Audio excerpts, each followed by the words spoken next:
Hey everyone, welcome to Jonathan's Leftovers. This is a segment, bonus content, if you will, that me and Jason have put together where it's something in the main conversation for the week that we couldn't get to. And so we want to give you an extra helping to give you some practical wisdom on how to deal with the topic that we were dealing with this week. This week's topic from the main episode was talking about being intentional and communicating with our children, whether it's criticism or compliments. And so Jason, I know there was a couple things that we wanted to jump onto here in the Jonathan Leftovers segment to give the guys and the gals out there that are listening. And I'll kick it off. Like one of the things that we get to talk about on Tuesday's main episode, which I encourage everyone go back, download, listen to, but it was covering our children in prayer.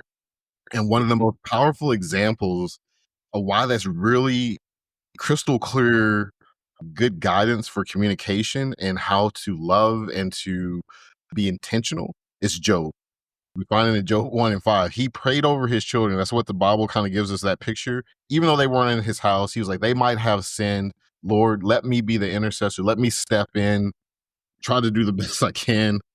No, it's good. So on the Yeah. flip side of that, the moment, and I don't know why this is just now clicked in my head after all these years, it's not the Three Stooges moment where Mo slaps Larry and Curly and goes, "That's for what you did," and he hits him again, and goes, "That's for the things you did when I was gone that I didn't know about." Yeah. You know, it's not. He covers them in prayer. Yeah. And if you're not praying for your kids, if you're not praying for their future spouses, Oh man. and the friends that surround them with godly friends, remove those who aren't, then you're missing. You're missing. Man, you're missing a lot, Jason. That's and a I love it. purposeful conversation between you and God the Father about the people that you're good stewards. You have to be a good steward of, right? I love it, Jason. And I can't remember. It was during the Super Bowl. I saw this powerful commercial, and it was probably from the group. They do an amazing job every year, but it ties into this. They do the Jesus commercials, and I'm sure everyone out here, guys, you know what I'm talking about. He's us or something like that. But anywho, they talk about the most powerful little thing called the huddle. And we do this in all walks of life, especially you guys in the military. You get together before you're about to go and do something, and you make sure everyone's on the same sheet of music. You bring the person in that might be the proverbial weaker link, and you make sure they're dialed in. You know what prayer does? When you pray with your children daily, you bring them into that conversation with the king, and you make sure that they are latched up with the source of everything that they will need in life. And you're demonstrating to them, this is where I get it. All the things you thought dad did right, this is how we get to that point. We huddle up with God and get into some prayer. No, that's absolutely right. I think that's important in the huddle. How do you do your huddle? There's great little family devotions out there. By the way, ours is still out there for free. That's right. Feel free to download it. Anytime. Yeah, free 99. It's there. So you're absolutely right. What do you do? What's your huddle? What's your purposeful conversation? Is your purposeful conversation when you sit down and eat dinner at the table? Do you realize it's a captive audience? You're sharing something together.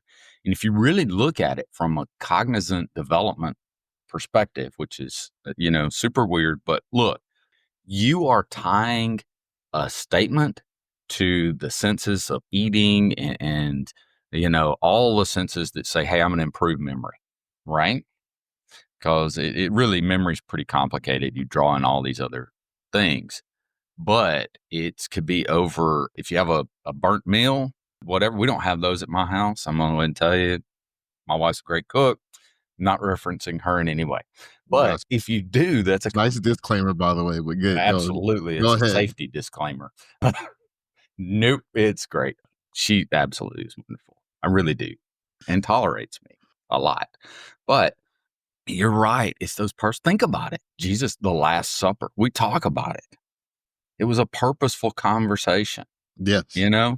That's a great one. This is the bread. This is is the wine or the grape juice or whatever it was, and I love that. Yeah, man.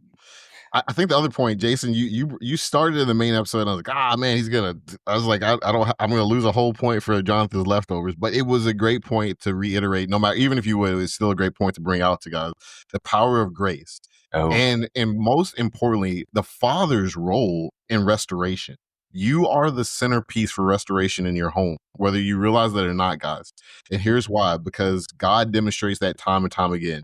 The crucifixion came, the painful agony as God the Father watched his perfect son die on the cross for every person who's ever been born, would have been born, every single sin. Jesus took it on the chin for us. He watched that. But you know what he brought next? He brought the restoration, which was the resurrection, where all power, as the Bible tells us, all power in heaven and earth was given to his son, right? So that is your balance, right? And the prodigal son, as Jason hit on in the main episode, Luke 15 and 20, you see this. The father was already ready to receive the son, even though he didn't deserve it. He was way off. There you go. He was way off. His dad runs to him. So, all right. So I love our conversations because I'm, so many things connect in my head, all the time. So I'm scribbling. We focus on the crucifixion. We focus on the pain as a parent, as a man, right? Yeah. You think about it. So many people get caught up on the display of power means somebody has to receive it in a bad way, right? Yes. They beat that person down or, whatever, right? We focus on that. And even in Christianity, we focus very heavily on the crucifixion, but Jesus focused on the resurrection. It's all about the resurrection. Yeah. Even when he talks about the crucifixion to his disciples, and Peter, whom I love, I love I'm Peter. going to meet that guy. And he's way smarter. And I I thank you for helping me relate to you so much. And he's like, nope, can't go to the crucifixion. But Jesus goes, but that's how I'm going to get to the restoration. Yeah. Right.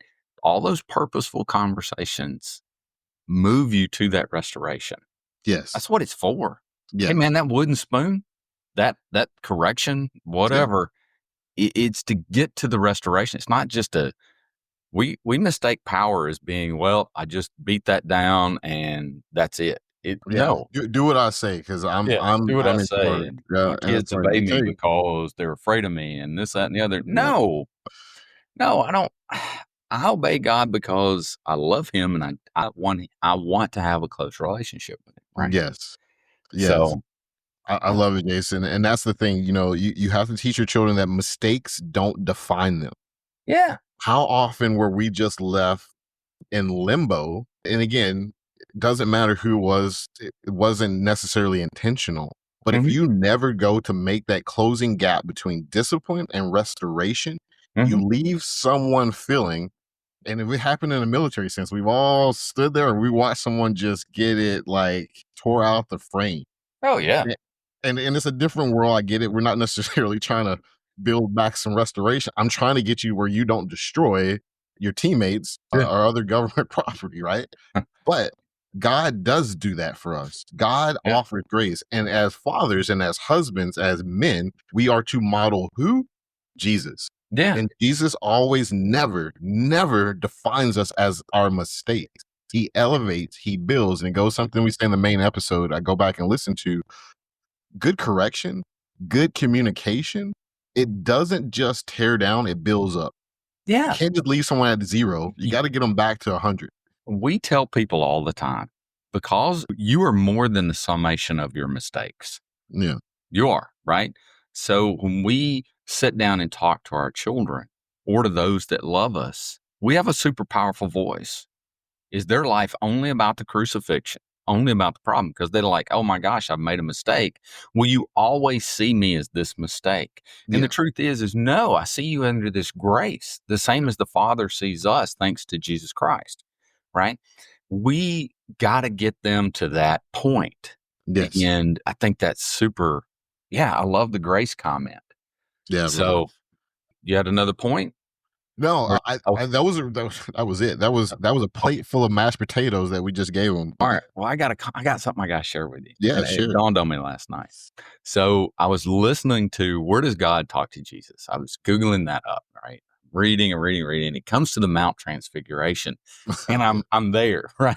And I'm reading this. And it's in Matthew chapter 17. And here they are, right? It's 3 a.m. and they're tired. And this is why I like Peter a lot. And he's tired. I'm tired at 3 a.m.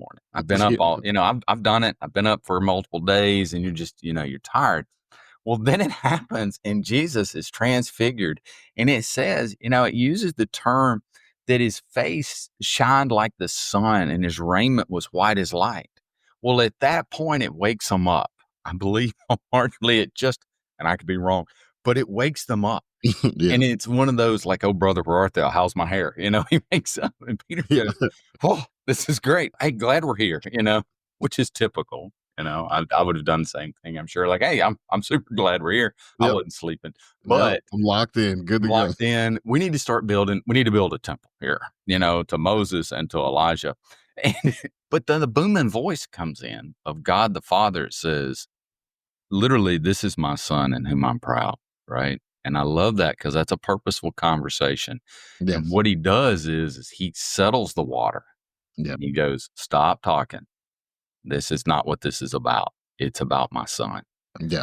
And when we have those chaotic moments that, I love when I just come home from work and there's chaos or whatever, it circles back to Jesus, and that's it. No matter how grand and glorious that moment was and that moment of panic and everything else, it's about Jesus, and Jesus is about restoration.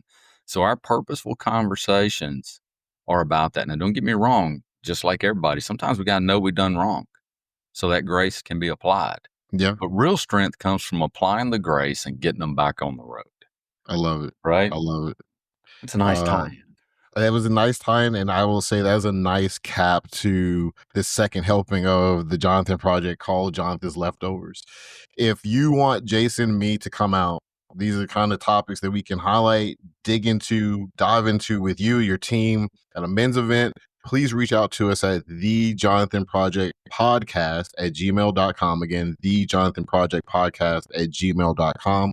Jonathan's Leftovers, the main episodes, Jonathan's Project Podcast, all that comes out on Apple, iHeartRadio, Amazon Music, Spotify, you name it, you're going to find us there. So please look us up, subscribe so you don't miss an episode.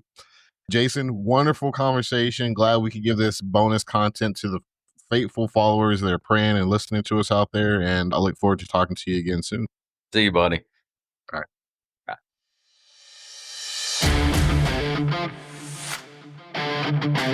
Bye.